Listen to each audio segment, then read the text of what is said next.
കൂട്ടുകാരെ, എല്ലാവർക്കും നീച്ചൂസ് വേൾഡിൻ്റെ പുതിയൊരു വീഡിയോയിലേക്ക് സ്വാഗതം. എല്ലാവരും സുഖമായിട്ടിരിക്കുന്നെന്ന് വിശ്വസിക്കുന്നു. ഞങ്ങളിവിടെ സുഖമായിട്ടിരിക്കുകയാണ്. അപ്പോൾ എല്ലാവരും സന്തോഷത്തോടെയും ആരോഗ്യത്തോടെയും ഒക്കെ ഇരിക്കുക കേട്ടോ. ഈ 3 ലക്ഷണങ്ങൾ കാണുന്നവർക്ക് ഉടനെ പ്രഗ്നൻസി ടെസ്റ്റ് ചെയ്ത് നോക്കിക്കഴിഞ്ഞാൽ നിങ്ങളുടെ കാർട്ടിൽ 2 ലൈൻസ് വേഗം വരും. ആ ലക്ഷണങ്ങൾ ഏതൊക്കെയാണെന്ന് നമുക്ക് നോക്കിയാലോ. ഒരുപാട് വിയേർഡായിട്ടുള്ള പ്രഗ്നൻസി ലക്ഷണങ്ങളെ പറ്റിയിട്ട് ഞാൻ ചാനലിൽ വീഡിയോസ് ചെയ്യാറുണ്ട്. ഒരുപാട് പേര് കമൻസ് കണ്ടിട്ട് ചോദിക്കാറുണ്ട്, ചേച്ചി ഇതൊക്കെ ഒരു പ്രഗ്നൻസി ലക്ഷണമാണോ? ആരും പറഞ്ഞ് കേട്ടിട്ടും കൂടി ഇല്ലല്ലോ, പക്ഷേ ചേച്ചി ഇത് പറയുന്നുണ്ട്, അല്ലെങ്കിൽ ഇങ്ങനെയുള്ള ലക്ഷണങ്ങൾ ഉണ്ടായിട്ട് ടെസ്റ്റ് ചെയ്ത് നോക്കിയപ്പോഴേക്കും പോസിറ്റീവായ ഒരുപാട് പേരുണ്ട്. ഇങ്ങനെ വിയേർഡായിട്ടുള്ള പ്രഗ്നൻസി ലക്ഷണം, അതായത് ഇതും പ്രഗ്നൻസി ലക്ഷണമാണോ എന്ന് നമ്മൾ ചിന്തിക്കുന്ന തരത്തിലുള്ള ഒരുപാട് ലക്ഷണങ്ങളുണ്ട്. ഓരോരുത്തർക്കും ഓരോ പ്രഗ്നൻസിയും ഡിഫറെൻ്റ് ആണ്. അതുപോലെ ഓരോ സ്ത്രീകൾക്കും അവരവരുടെ പ്രഗ്നൻസിയും ഡിഫറെൻ്റ് ആണ്. ചിലർക്ക് ഫസ്റ്റ് പ്രഗ്നൻസി പോലെ ആയിരിക്കില്ല സെക്കൻഡ് പ്രഗ്നൻസി എന്ന് പറയുന്നത്. ഒരുപാട് സിംറ്റംസിന്റെ വ്യത്യാസങ്ങളും ഒരുപാട് സിംറ്റംസ് പുതിയതായിട്ടും ഓരോരുത്തർക്കും മാറി മാറി വരാം. അപ്പോൾ ഇവിടെ സംസാരിക്കുന്ന വിയേർഡ് ആയിട്ടുള്ള പ്രഗ്നൻസി ലക്ഷണങ്ങൾ എന്ന് പറയുമ്പോഴേക്കും നമ്മുടെ ജീവിതത്തിൽ ഉണ്ടായിട്ടുള്ള, നമ്മുടെ ജീവിതചര്യയിൽ ഉണ്ടായിട്ടുള്ള മാറ്റങ്ങൾ കൊണ്ടും നമ്മൾ കഴിക്കുന്ന ഭക്ഷണങ്ങളിൽ ഉണ്ടായിട്ടുള്ള കൂടുതലായിട്ട് നമ്മുടെ ശരീരത്തിലെത്തുന്ന കെമിക്കൽസ് കൊണ്ടും നമ്മളുടെ അൺഹെൽത്തി ആയിട്ടുള്ള ലൈഫ് സ്റ്റൈൽ, അതായത് സെഡൻഡറി ലൈഫ് സ്റ്റൈൽ കൊണ്ടും പലർക്കും ഇത്തരത്തിൽ വിയേർഡ് ആയിട്ടുള്ള പ്രഗ്നൻസി ലക്ഷണങ്ങൾ പലതും ഉണ്ടാവാറുണ്ട്.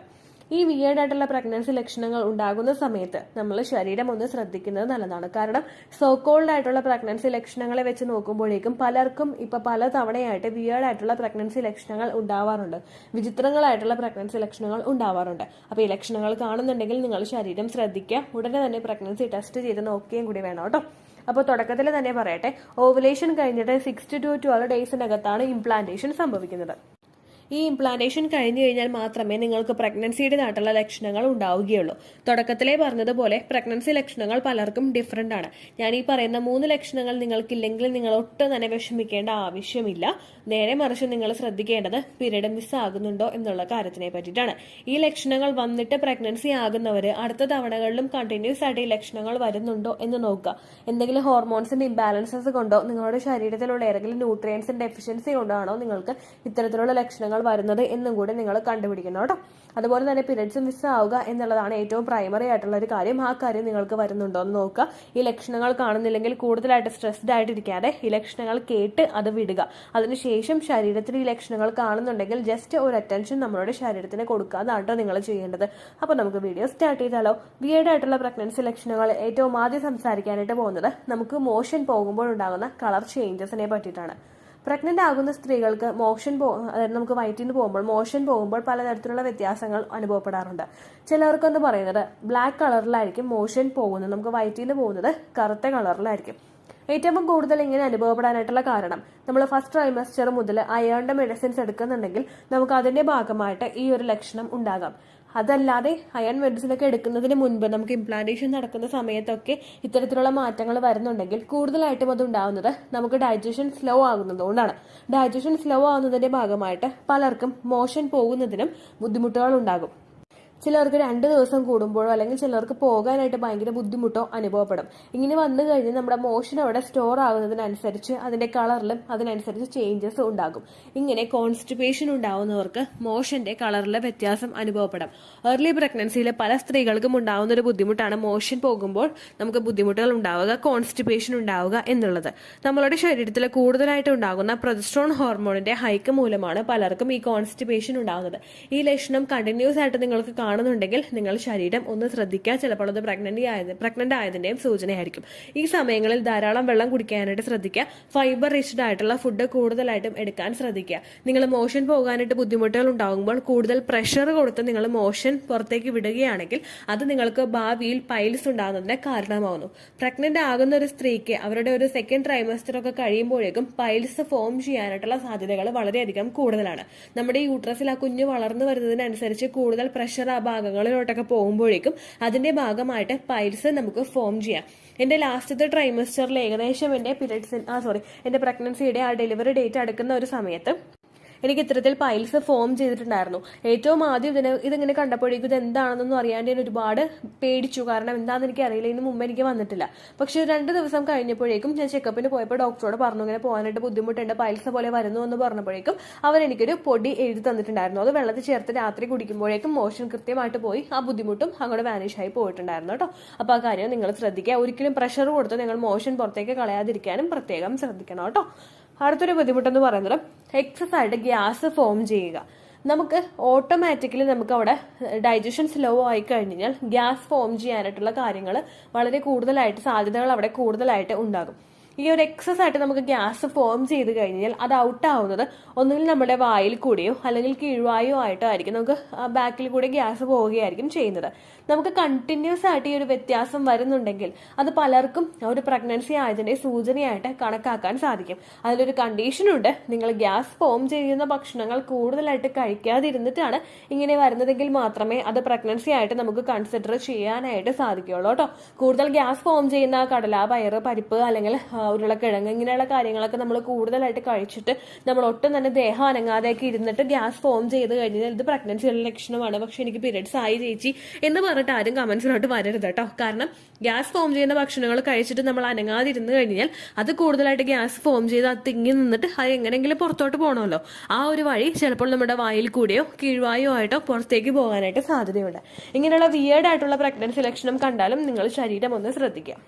പലർക്കും ഇങ്ങനെ ഫ്രീക്വന്റ് ആയിട്ട് ഗ്യാസ് പോകുമ്പോഴേക്കും അതൊരു ഓക്വേർഡ് ഫീലിംഗ് പലർക്കും ഉണ്ടാവാറുണ്ട്. പലരും തന്നെ ഐഡന്റിഫൈ ചെയ്യാനായിട്ട് സാധിക്കുന്നില്ല ഇത് പ്രഗ്നൻസിയുടേതാണ് എന്നുള്ളൊരു കാര്യം കേട്ടോ. അപ്പോൾ ഈ ഒരു മാറ്റം നിങ്ങൾക്ക് വരുന്നുണ്ടെങ്കിലും ശരീരം നന്നായിട്ട് ശ്രദ്ധിക്കാം. മൂന്നാമതായിട്ടൊരു ബുദ്ധിമുട്ട് വരുന്നത് ഹിക്കപ്സ് ആണ്. നമുക്ക് എക്കിട്ടം വരിക. ഒരുപാട് പേർക്ക് ഉണ്ടാകുന്ന ഒരു ബുദ്ധിമുട്ടാണ് എക്കിട്ടം വരിക എന്ന് പറയുന്നത്. ഇതും നമുക്ക് ഗ്യാസ് ഫോം ചെയ്യുന്നത് മൂലം ഉണ്ടാകുന്ന ഒരു ബുദ്ധിമുട്ടാണ്. ഗ്യാസ് ഫോമേഷൻ മാത്രമല്ല, പല കാരണങ്ങൾ കൊണ്ടും നമുക്ക് എക്കിട്ടം അനുഭവപ്പെടാം. ഒന്നാമത്തെ റീസൺ ഗ്യാസ് ഫോമേഷൻ അല്ലെങ്കിൽ ഇൻഡൈജഷൻ ആണെങ്കിൽ, രണ്ടാമത്തെ ബുദ്ധിമുട്ടെന്ന് പറയുന്നത് നമുക്ക് ഫ്രീക്വന്റ് ആയിട്ട് വോമിറ്റ് ചെയ്യാൻ വേണ്ടിയിട്ടുള്ള ഒരു ടെൻഡൻസി ഉണ്ടാവുക. മൂന്നാമത്തെ ബുദ്ധിമുട്ടാണ് നമുക്ക് സ്ട്രെസ് കൂടുതലായിട്ടും അനുഭവപ്പെടുന്നത്. വോമിറ്റ് ചെയ്യാൻ വേണ്ടിയിട്ട് ടെൻഡൻസി കൂടുതലായിട്ട് ഇങ്ങനെ വന്നു നിൽക്കുന്നു, പക്ഷെ നമ്മൾ വോമിറ്റ് ചെയ്യുന്നില്ല. അങ്ങനെ വരുന്ന സമയത്ത് നമുക്കിങ്ങനെ എക്കിട്ടം കണ്ടിന്യൂസ് ആയിട്ട് ഇങ്ങനെ വരാനായിട്ട് സാധ്യതയുണ്ട്. പിന്നെ പ്രൊജസ്ട്രോൺ ഹോർമോൺ നമ്മളുടെ ശരീരത്തിൽ കൂടുമ്പോഴേക്കും ഡൈജഷൻ സ്ലോ ആകുന്നു, എല്ലാവർക്കും ഇപ്പോൾ അറിയുന്നുണ്ടാവുമല്ലോ. ഈ ഡൈജഷൻ സ്ലോ ആകുമ്പോഴേക്കും ആ ഗ്യാസ് ഫോമേഷനും നമുക്ക് ഈ ഹിക്കപ്സ് അല്ലെങ്കിൽ നമുക്ക് എക്കിട്ടം ഉണ്ടാകുന്നതിന് കാരണമാകുന്നു. മൂന്നാമത്തെ റീസൺ എന്ന് പറയുന്നത് നമ്മളിൽ ഉണ്ടാകുന്ന സ്ട്രെസ് ആണ്. ഒരു ദിവസം ഉണ്ടാകുന്ന സ്ട്രെസ് അല്ല, കണ്ടിന്യൂസ് ആയിട്ട് നമ്മൾ അനുഭവിക്കുന്ന സ്ട്രെസ് മൂലവും പലർക്കും ഹിക്കപ്സ് അനുഭവപ്പെടാം. ഈ സ്ട്രെസ് നമുക്ക് ഓട്ടോമാറ്റിക്കലി നമ്മൾ പ്രഗ്നന്റ് ആകുന്ന സമയത്ത് നമ്മളിലെ ഹോർമോൺ ചേഞ്ചസ് കൊണ്ട് ഒരുപാട് പേർക്ക് മൂഡ് സ്വിങ്സ് ഉണ്ടാവാറുണ്ട്. അവരുടെ ആ ഒരു സ്വഭാവത്തിൽ വ്യത്യാസം അനുഭവപ്പെടുക. ഈ മൂഡ് സ്വിങ്സ് നമുക്ക് പ്രഗ്നൻസി സമയത്ത് കൂടുതലായിട്ട് വരുന്നു. ഓട്ടോമാറ്റിക്കലി അതിന്റെ ഒപ്പം തന്നെ നമ്മൾ പീരിയഡ്സ് ആവോ പ്രഗ്നൻസി ആകുമോ എന്ന് വിഷമിച്ചിരിക്കുന്നു. ഈ കാര്യങ്ങളൊക്കെ വന്നു കഴിഞ്ഞാൽ കൂടുതൽ നമ്മൾ സ്ട്രെസ്ഡ് ആവാനായിട്ടുള്ള സാധ്യതകൾ കൂടുതലാണ്. ഇങ്ങനെ വന്നു കഴിഞ്ഞാലും പലർക്കും ഹിക്കപ്സ് ഉണ്ടാവാനായിട്ടുള്ള സാധ്യതകൾ അനുഭവപ്പെടാം. ഇങ്ങനെ വരുമ്പോഴേക്കും നമ്മൾ ജസ്റ്റ് ഒന്ന് നോർമലായിട്ട് ഇരിക്കുക, ധാരാളം നമ്മൾ വെള്ളം കുടിക്കുക, അതുപോലെ കുറച്ച് നേരം അങ്ങോട്ടും ഇങ്ങോട്ടൊക്കെ ഒന്ന് നടന്നൊന്ന് ആക്റ്റീവ് ആകാനായിട്ട് ശ്രദ്ധിക്കുക കേട്ടോ. അങ്ങനെ വന്നു കഴിഞ്ഞാലും ഈ സാധ്യത നമുക്ക് കുറക്കാനായിട്ട് സാധിക്കും. അപ്പോൾ ഇത്രയുമാണ് ഭയങ്കര വിയേർഡ് ആയിട്ടുള്ള പ്രഗ്നൻസി ലക്ഷണങ്ങളിൽ പെടുന്ന 3 സിംറ്റംസ്. ഇപ്പൊ ഇത്തരത്തിലുള്ള വീഡിയോസിനെയൊക്കെ പറ്റി പഠിക്കാൻ എനിക്ക് ഭയങ്കര ഇൻട്രസ്റ്റ് ആണ്. കാരണം ഒരുപാട് വിയേർഡ് ആയിട്ടുള്ള പ്രഗ്നൻസി ലക്ഷണങ്ങൾ ഇപ്പൊ നമുക്ക് ചുറ്റുമുണ്ടെന്ന് എനിക്ക് ഒരുപാട് ഐഡിയ കിട്ടിയിട്ടുണ്ടായിരുന്നു. ഇപ്പൊ നിങ്ങൾക്ക് ഈ വീഡിയോസ് കേൾക്കുമ്പോൾ നിങ്ങൾക്ക് മനസ്സിലാകും ഇത്രയും വിയേർഡ് ആയിട്ടുള്ള പ്രഗ്നൻസി ലക്ഷണങ്ങൾ ഉണ്ടോ എന്നുള്ള കാര്യത്തെ പറ്റിയിട്ട്. ജസ്റ്റ് ക്യൂരിയസ് ആയിട്ട് നിങ്ങൾ കേൾക്കുക. ഈ ലക്ഷണങ്ങൾ ഉണ്ടെങ്കിൽ ശരീരത്തെ നല്ലതുപോലെ ശ്രദ്ധിക്കുക. ഫിസിക്കലി നിങ്ങൾ ആക്റ്റീവ് ആകാനായിട്ട് ശ്രദ്ധിക്കുക. ഫിസിക്കലി ആക്റ്റീവ് ആകുക എന്ന് പറയുമ്പോഴേക്കും ഓടിച്ചാടി നടക്കാനല്ല, ജസ്റ്റ് ഒന്ന് വാക്കിംഗ് ഒക്കെ ചെയ്യുക. ആക്റ്റീവായിട്ട് നമ്മുടെ മൈൻഡ് നമ്മൾ ഹാപ്പി ആയിട്ട് വെക്കാനായിട്ട് പ്രത്യേകം ശ്രദ്ധിക്കുക കേട്ടോ. അപ്പോൾ ഇത്രയേ ഉള്ളൂ വീഡിയോ. എന്തെങ്കിലും സംശയം ഉണ്ടെങ്കിൽ നിങ്ങൾ കമന്റ്സിൽ ചോദിക്കുക. പണ്ടത്തെ വീഡിയോയ്ക്ക് കമന്റ്സ് ഇടുന്നവർക്ക് റിപ്ലൈ കിട്ടുന്നില്ലെങ്കിലോ, നമ്മൾ തമ്മിൽ ഓൾറെഡി ഒരു കോൺവെർസേഷൻ ഉണ്ടായിട്ടും അതിന്റെ കണ്ടിന്യൂഷൻ ആയിട്ട് നിങ്ങൾക്ക് റിപ്ലൈ കിട്ടിയിട്ടില്ലെങ്കിലോ, ലേറ്റസ്റ്റ് ആയിട്ട് ഞാൻ ഏത് വീഡിയോ ആണ് അപ്ലോഡ് ചെയ്യുന്നത് അതിന് താഴെ കമന്റ് ഒന്ന് കോപ്പി പേസ്റ്റ് ചെയ്യാനായിട്ട് ശ്രദ്ധിക്കുക കേട്ടോ. അതുപോലെ ഓവുലേഷൻ ഡേറ്റ് കാൽക്കുലേറ്റ് ചെയ്ത് തരാനായിട്ട് റിക്വസ്റ്റ് ചെയ്യുന്നവർ എത്രയാണോ നിങ്ങളുടെ കൃത്യം സൈക്കിൾ ലെങ്ത് അത് മെൻഷൻ ചെയ്യാനായിട്ട് ശ്രദ്ധിക്കുക. സൈക്കിൾ ലെങ്ത് എന്നതുകൊണ്ട് ഉദ്ദേശിച്ചത് ഓരോ മാസവും എത്ര ദിവസം കൂടുമ്പോഴാണോ ബ്ലീഡിങ് വരുന്നത് അതിനെയാണ് കേട്ടോ ഉദ്ദേശിച്ചത്. അതായത് ജനുവരിയിൽ നിങ്ങൾക്ക് ഒരു 1-ാം തീയതിയാണ് ബ്ലീഡിങ് വന്നതെങ്കിൽ, ഫെബ്രുവരിയിൽ നിങ്ങൾക്ക് 2-ാം തീയതിയാണ് ബ്ലീഡിങ് വരുന്നതെങ്കിൽ, ജനുവരി 1-ന് ഡേ 1 ആയിട്ടെടുത്ത് ഫെബ്രുവരി 2 വരെ എത്ര ദിവസമുണ്ടോ അത് എണ്ണി പറയുന്നതാണ് സൈക്കിൾ ലെങ്ത് എന്നതുകൊണ്ട് ഉദ്ദേശിച്ചത് കേട്ടോ.